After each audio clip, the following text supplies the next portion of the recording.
में आगे बढ़ेंगे। सपा प्रमुख मायावती ने संसद और विधानसभाओं में विशेष सत्र बुलाने को लेकर उन्होंने कहा कि महिलाओं के लिए 33% आरक्षण का वो स्वागत कर रही हैं। उन्होंने इसे ऐतिहासिक कदम बताते हुए इसमें SC, ST, OBC महिलाओं के लिए अलग से कोटा देने की मांग की है। देखिए रिपोर्ट।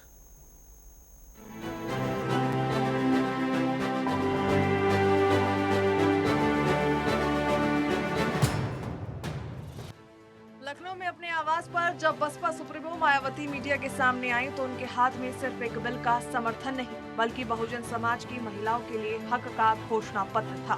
केंद्र सरकार द्वारा संसद के विशेष सत्र में नारी शक्ति वंदन अधिनियम लाने की चर्चाओं के बीच मायावती ने साफ कर दिया कि उनकी पार्टी इस बिल के पक्ष में है। देश की संसद, लोकसभा में व राज्यों की विधानसभाओं में महिलाओं को 33% आरक्षण देने की प्रक्रिया को काफी लंबे इंतजार के बाद ही सही व अन्य इसे आगे बढ़ाने की कार्रवाई का हमारी पार्टी स्वागत करती है। हालांकि बहुत डिले है, फिर भी हमारी पार्टी इसका, चाहे वो डिले भी हो गया, फिर भी इसका वेलकम करती है, स्वागत करती है। वास्तव में महिला आरक्षण की असली हकदार शोषित व उपेक्षित वर्गों में भी खासकर सामाजिक, राजनीतिक एवं आर्थिक रूप से लगातार पछाड़े जा रहे SC, ST व OBC समाज की महिलाओं को यदि इसमें अलग से आरक्षण की व्यवस्था की जाती है तो ये उचित होने के साथ साथ, जो नहीं की गई है तो ये उचित होने के साथ साथ BSP के अनवरत संघर्षों के बाद OBC समाज को मंडल आयोग की सिफारिशों के अनुसार 27% आरक्षण के लागू होने की तरह ऐतिहासिक भी जरूर होता। मायावती ने महिला आरक्षण में SC, ST और OBC महिलाओं के लिए अलग से कोटा निर्धारित किए जाए, उसके लिए भी बात कही। उन्होंने आरोप लगाया कि सही नियत और मजबूत इच्छा शक्ति के बिना ये आरक्षण सिर्फ एक दिखावा बनकर रह जाएगा। वहीं इस दौरान उन्होंने कांग्रेस को भी नहीं बख्शा। मायावती ने याद दिलाया कि जब कांग्रेस सत्ता में थी तब उन्होंने महिला आरक्षण के लिए कुछ नहीं किया। डॉक्टर भीमराव परम पूज्य बाबा साहब डॉक्टर भीमराव अम्बेडकर ने संविधान में महिलाओं को जिंदगी के हर पहलू में बराबरी व आत्मसम्मान का हक देने के साथ साथ हिंदू कोड बिल लाकर भी इन्हें जबरदस्त कानूनी अधिकार भी देना चाहा था, जिसे तब केंद्र की रही कांग्रेसी सरकार ने अपने संकीर्ण जातिवाद के प्रभाव में आकर वादा खिलाफी करते हुए नहीं माना और बाद में इसको आत्मा विहीन करके इसे टुकड़ों टुकड़ों में पास किया गया। विरोधियों को नसीहत देते हुए बसपा प्रमुख ने कहा कि बाबा साहेब की जयंती पर कुछ दल बसपा के नीले रंग का इस्तेमाल कर रहे हैं। उन्होंने दो टूक कहा, बहुजन समाज सिर्फ बसपा के नीले रंग को पहचानता है और कोई भी नकलचियों के झांसे में नहीं आने वाला। यहाँ सभी दलित विरोधी जातिवादी पार्टियां किस्म किस्म के साम दाम दंड भेद आदि हथकंडे भी काफी इस्तेमाल कर रही हैं, जिनसे BSP के लोगों को कदम कदम पर हमेशा सावधान रहना है और यही फिर अपने इन महापुरुषों के प्रति इनकी सच्ची श्रद्धा भी होगी। सपा सुप्रीमो ने साफ कर दिया कि उन्हें 33% मंजूर तो है, लेकिन बिना कोटे में कोटा ये अधूरा है। वहीं एक तरफ कांग्रेस पर ऐतिहासिक लापरवाही का आरोप तो वहीं विरोधियों को अपने नीले रंग से दूर रहने की चेतावनी दी है।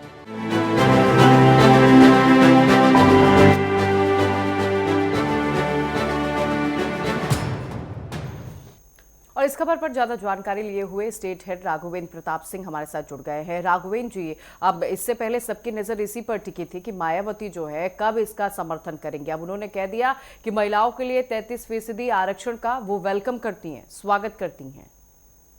बिल्कुल सिमरन, नारी शक्ति वंदन जो PM मोदी द्वारा लाया गया, इसका एक तरह से स्वागत तो बहन मायावती ने किया है जरूर, लेकिन आप ध्यान दीजिए कि आरक्षण में आरक्षण की बात उन्होंने की है कि अगर 33% कोटा महिलाओं को आरक्षित किया जा रहा है तो उस 33% में भी SC, OBC, ST की जो महिलाएं हैं उनको भी अलग से अनुपात दिया जाए। आरक्षण का जो सभी सही अनुपालन माना जाएगा। तो एक तरफ से देखिए, एक तरफ हम विकसित राष्ट्र की संकल्पना को साकार करने की बात करते हैं, तो दूसरी तरफ आरक्षण में आरक्षण की वकालत करते हैं। इसे इनकार नहीं किया जा सकता है कि भारत पुरुष प्रधान समाज रहा है। यहाँ पे महिलाओं को जो अधिकार क्षेत्र मिलने चाहिए थे पूर्व समय में नहीं मिले थे, लेकिन देखते देखते एक दौर बदला। आज महिलाएं पत्रकारिता का क्षेत्र हो या अंतरिक्ष में जाने की बात हो या फाइटर प्लेन उड़ाने की बात हो, साहित्य का क्षेत्र हो या फिर राजनीति का क्षेत्र हो, हम राष्ट्रपति की बात कर लें या यूपी गवर्नर की बात कर लें या फिर हम एंकर के रूप में आपकी ही क्यों न बात कर लें, तो हर क्षेत्र में महिलाओं ने अपना लोहा मनवाया है। तो ऐसे में आरक्षण में आरक्षण की वकालत करना थोड़ा समझ से परे है, क्योंकि आज अगर हम आर्थिक आजादी की बात करें तो आर्थिक आजादी के रूप में सबको स्कॉलरशिप के रूप में अगर कोई गरीब दुबका दबा कुचला है तो उसकी मदद तो की जा सकती है, लेकिन आरक्षण में आरक्षण की वकालत तो फिर बात वही हो जाएगी कि 1947 के बाद से हम जहां चले थे वहीं पे आज भी नजर आ रहे हैं। तो एक तरह से मायावती का ये बयान कि हम उसका स्वागत करते हैं, ये तो पॉलिटिकल बयान हो सकता है, लेकिन 2027 और 2029 के चुनावों को साधते हुए महिलाओं को अपनी तरफ आकर्षित करने के लिए, रिझाने के लिए और खास करके एससी, एसटी और दलित महिलाओं को अपनी तरफ, अपने पार्टी के तरफ कैसे अट्रैक्ट किया जाए, इसको भी करने से मायावती नहीं चुकी है। तो कहा जा सकता है कि हम विकसित राष्ट्र की संकल्पना को साकार करने का सपना जरूर देखते हो, लेकिन आज भी आरक्षण एक ऐसा दंश है जिसको हम भूल नहीं पा रहे हैं। और चुनावी नया पार लगाने के लिए ये आरक्षण चाहे महिला आरक्षण के रूप में आए या फिर अन्य वर्ग को आरक्षण के रूप में आए, आज भी भारतीय संविधान के बिल्कुल बिल्कुल राघवेंद्र, देखिए महिला आरक्षण 33% का भले ही समर्थन करती हुई मायावती नजर आ रही है, लेकिन वो कह रही हैं कि आरक्षण पे आरक्षण भी मिलना चाहिए। लेकिन ऐसे में एक बात और रही राघवेंद्र जिस पर गौर करना था, उन्होंने कहा कि नकलची लोगों को मैं कहूंगी कि हमारे नीले रंग से दूर रहे। किस ओर ये इशारा कर रही थी मायावती? बिल्कुल ये इशारा सिमरन एकदम साफ है। जिस तरह चंद्रशेखर रावण नीले गमछे, नीले टी शर्ट में घूमते नजर आ रहे हैं, तो वहीं जब अम्बेडकर जयंती आती है तो राहुल गांधी नीला संविधान हाथ में ग्रहण कर लेते हैं, वहीं अखिलेश यादव भी नीला गमछा लगाने से परहेज नहीं करते हैं। तो एक तरह से कहा जा सकता है कि भारतीय राजनीति में अम्बेडकर हो या काशीराम हो, ये वो नाम है जिन नाम के सहारे कुछ एक बहुत बड़ा खास वोट बैंक जुड़ता है, और उस वोट बैंक में सेंध लगाने के लिए कांग्रेस की तरफ से, भारतीय जनता पार्टी की तरफ से भी या ये कहिए समाजवादी पार्टी की तरफ से, चंद्रशेखर रावण की तरफ से, हर राजनीतिक दल के तरफ से प्रयास किया जा रहा है। अगर हम बात कर लें दलित मतदाताओं की, तो ये जो पिछड़ी जाते हैं 21% दलित वोटर्स हैं, और उसी 21% में सेंध लगाने का काम 2014 के बाद से जिस तरह से भारतीय जनता पार्टी ने प्रयास किया और लाभार्थियों का एक खास वोट बैंक तैयार किया जिसमें दलित मतदाताओं की संख्या बहुत ज्यादा थी। इतना ही नहीं, पूर्व समय में जब यही वोटर कांग्रेस के साथ होता था तो कांग्रेस भी केंद्र की सत्ता में होती थी, और अगर राज्यों की बात कर लें तो मायावती इन्हीं वोटरों के दम पे उत्तर प्रदेश की राजनीति में 3 बार 4 बार मुख्यमंत्री रही। तो एक बार कहा जा सकता है कि यही दलित वोट बैंक जो उनसे खिसक गया है उसको पाने की एक लालसा 2027 में उन चुनावों को जो खास वोट बैंक है उनको साधने की एक कवायद मायावती की तरफ से की जा रही है। बिल्कुल बिल्कुल राघवेंद्र, तो उन वोटरों को साधने की कोशिश जो है मायावती भी कर रही हैं, और देखा जाए तो अखिलेश यादव जो है वो भी इससे पीछे कहीं नहीं नजर आ रहे हैं, वो भी दलित वोट बैंक को साधने की पुरजोर कोशिश कर रहे हैं। लेकिन मायावती ने साफ तौर पर कांग्रेस पर भी हमलावर होती नजर आई है। उन्होंने कहा कि जब कांग्रेस थी, जब समाजवादी पार्टी थी, तो उन लोगों ने ऐसा कोई काम नहीं किया, दलितों को कुचलने का काम जो है समाजवादी पार्टी और कांग्रेस ने किया। साफ तौर पर मायावती ने इस बात का भी जिक्र किया।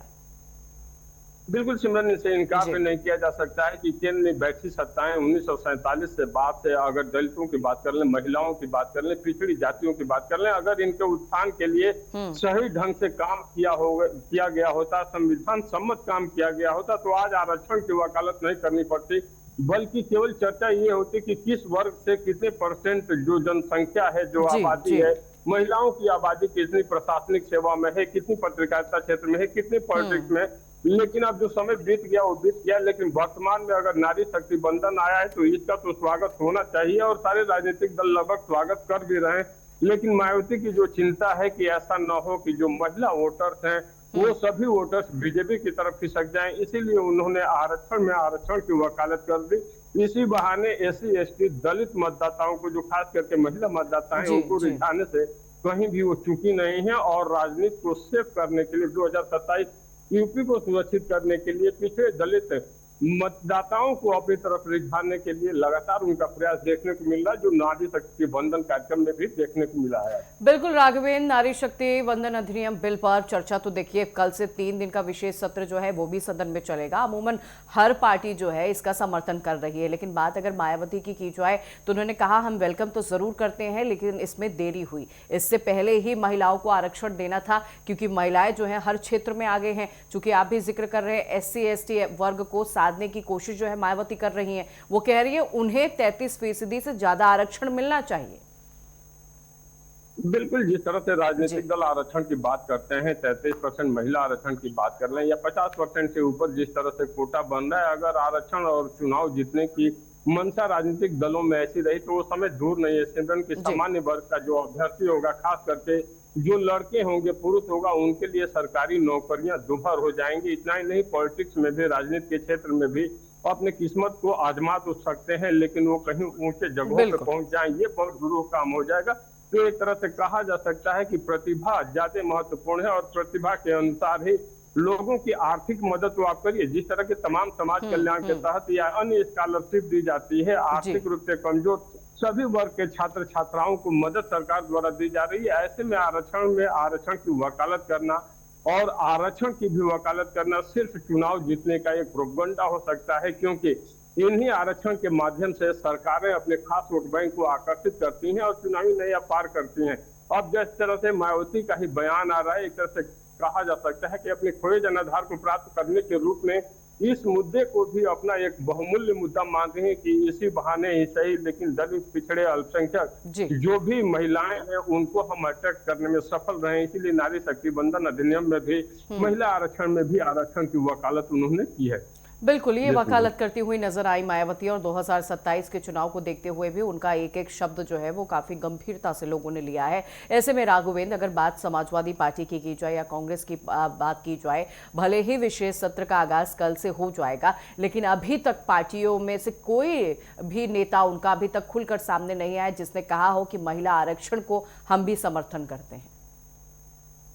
बिल्कुल, पीडीए में शायद यह नहीं था। यही कारण होगा कि समाजवादी पार्टी अभी भी महिला आरक्षण बिल पे मुखर नहीं हो पाई है। और जिस तरह से अखिलेश यादव ने भी एक पोस्ट ट्वीट किया था इस पे कि हम महिला आरक्षण का समर्थन तो करते हैं, लेकिन बीजेपी की नीतियों को खोजने का काम किया था। क्योंकि ये जो राजनीतिक दल है, खास करके जो विपक्ष में होते हैं, उनकी सबसे बड़ी चिंता इस तरह के अच्छे अधिनियम या नियमों से यही होती है कि इसका टोटली 100% माइलेज जो सत्तारूढ़ दल है उसको न मिल जाए। इसीलिए उसमें अपने नफा नुकसान के अनुसार, चाहे मायावती की बात कर लें, अखिलेश यादव की बात कर लें या कांग्रेस की बात कर लें, खामियां जरूर निकाली जाती हैं। और इन राजनीतिक दलों द्वारा यही कहा जाता है, विपक्षी पार्टियों द्वारा, कि देर से ही सही हम स्वागत तो करते हैं, लेकिन इसमें ये भी बातें होनी चाहिए। और जब ये भी बातें होनी चाहिए तो सीधा सा एक मतलब होता है कि हम उसमें भी अपना नफा खोज रहे हैं और हमारा कहीं से नुकसान न हो, इसकी वकालत हम कर रहे हैं। समाजवादी पार्टी की तरफ से भी मिली जुली प्रतिक्रिया ही अखिलेश यादव की तरफ से आई है कि हम स्वागत तो करते हैं, लेकिन भारतीय जनता पार्टी का ये जल्दीबाजी भरा निर्णय समझ में नहीं आया।